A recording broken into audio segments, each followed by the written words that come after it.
नमस्कार शेतकरी बांधवांनो, मी पंजाब डक।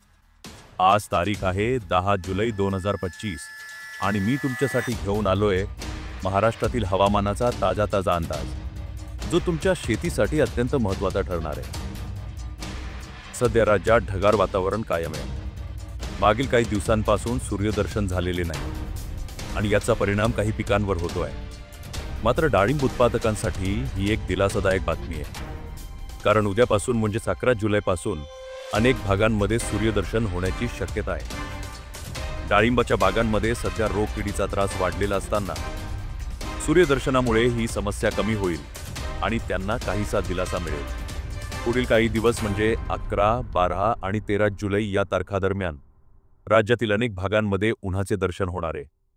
परिणामी तापमान थोडं वाढेल आणि पावसाला थोडी विश्रांती मिळेल। हे लक्षात घेऊन शेतकरी बांधवांनी फवारण्या, खुरपणीसारखी कामं उरकून घ्यावीत, ही विनंती आहे। पूर्व विदर्भात मात्र पाऊस अजूनही सुरू आहे।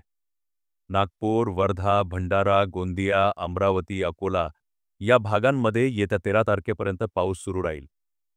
त्यानंतर या भागातही सूर्यदर्शन होईल। पश्चिम विदर्भात देखील उद्यापासून सूर्यदर्शन होणार असून बुलढाणा, अकोला, हिंगोली, वाशिम, यवतमाळ आणि नांदेड या जिल्ह्यांमध्ये उन्हे पडतील।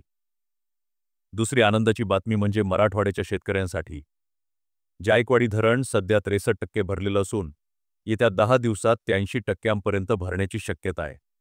धरण भरल्यानंतर माजलगाव तलाव आणि गोदावरी नदीत पाणी सोडलं जाईल। त्यामुळे परभणी, नांदेड, जालना आणि नगर जिल्ह्यातील शेतकऱ्यांना मोठा फायदा होईल। बंधारे भरतील आणि सिंचनासाठी पाण्याचा उपयोग होऊ शकेल। पावसाबाबत बोलायचं झालं तर 14 ते 16 जुलै दरम्यान मराठवाड्यातील काही जिल्ह्यांमध्ये, विशेषतः बीड, जालना, लातूर, नांदेड, परभणी, संभाजीनगर आणि नगरच्या काही भागांमध्ये भाग बदलत विखुरलेल्या स्वरूपात पाऊस होण्याची शक्यता आहे। मात्र सर्वदूर असा एकसंध पाऊस येण्याची शक्यता कमी आहे। 17 ते 20 जुलैच्या दरम्यान देखील राज्यात हलका-फुलका पाऊस राहील, पण तो देखील सर्वदूर स्वरूपाचा नसेल। त्यामुळे शेतकऱ्यांनी नियोजन करताना याचा विचार करावा। जुलै महिन्याच्या अखेरीस